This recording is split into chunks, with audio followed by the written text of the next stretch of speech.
Monday and welcome to our third installment of our blog from SalesMax. My name's Mike Gillespie and today I'd like to talk about pride. And yes, that is a basketball that you see that I have holding in my hand because it is March and March Madness is getting ready to get into full swing.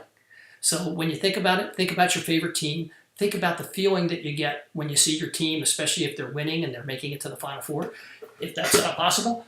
And what you'll see is, and what you'll feel is an intense pleasure. Now, what is pride in the first place? You know, the definition of pride is simply a feeling of deep pleasure or satisfaction derived from one's own achievements or the achievements of those whom you're closely associated with, or from qualities or possessions that are widely admired. When I think about Maryland pride, having been a lifelong Maryland fan, at every football and basketball game, during the commercial timeouts on the big screen TV, they have this segment called Maryland Pride, and they go back and they talk to players, and they have this video clip of 10 or 15 players who are famous athletes or in a community, and they come back and they say, we have Maryland Pride. And I want you to think about yourself and your company for a minute, and do you have that same pride? Because, you know, pride is kind of something that if you have it, it's a passion. It's not enthusiasm, it's passion. It boils from within. And when you have it, you can accomplish so many good things. And what I want to do today is take the word pride and I'm going to make it into an acronym and talk a little bit about some attributes that we can have, that we can draw up from pride. And I'm going to start with P and go through R, I, D, and E. And when you think about professionalism, with the P, you know, your appearance. Do you have a neat appearance? Of course you do. You're a professional. How's your demeanor? Do you have a professional demeanor? Do you exude confidence? And what we want to stay away from, are you cocky? That's not good in our business.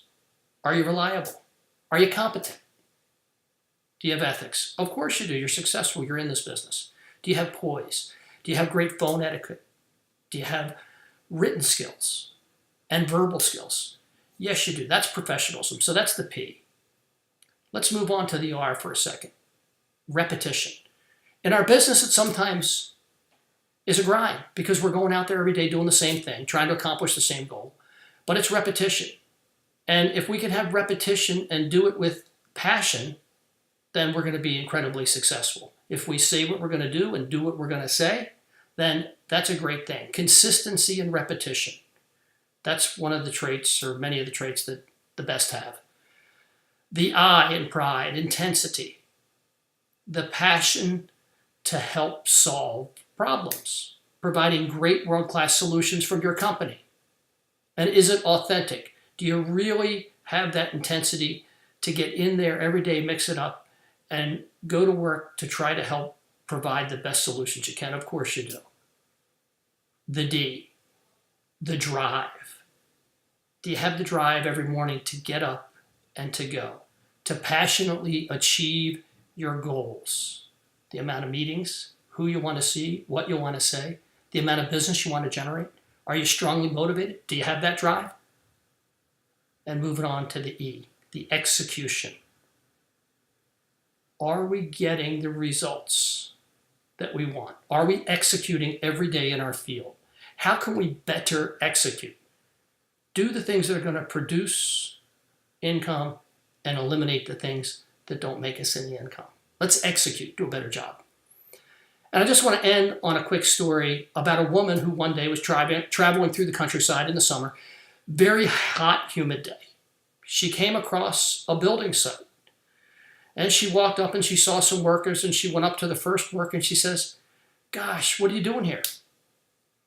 And the worker, kind of a little bit disturbed, looked up, kind of like, "What do you think I'm doing? I'm out here working, man. I'm sweating. It's 100 degrees out. I'm thirsty. I'm sweating. I can't wait till I get off." She goes, "Well, what are you doing?" And he says, "Well, I'm laying bricks. That's what I'm doing." Okay, great. Well, she goes up and a little bit further down the road and she sees another person and she asks him, she goes, well, what are you doing here? What are you guys doing? And he says, "Well, I'm building a wall." He was kind of enthusiastic about it. You know, "We're putting up a wall here. It's, you know, that's kind of what I do." Chatted a little bit, got back to work. Well, she went up to the third person and she's getting a little bit kind of apprehensive at this point because of the mixed reaction. And she says, "Excuse me, sir, what are you guys doing here? What are you doing?" And the third guy goes, "We're building a cathedral. You got to see the plans for this thing. In fact, over in that trail over there, if you go, we're going to have the best cathedral in the whole entire state. It is going to be gorgeous. It's beautiful. And you know what? I'm helping build it." I want you to think about it for a second. Because do you have the passion in your job on a day-to-day basis to help build that cathedral?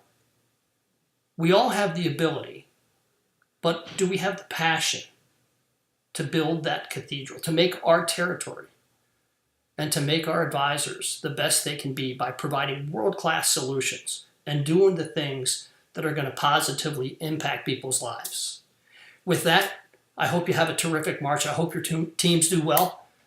Have a terrific day, and we will talk to you next week. Thanks.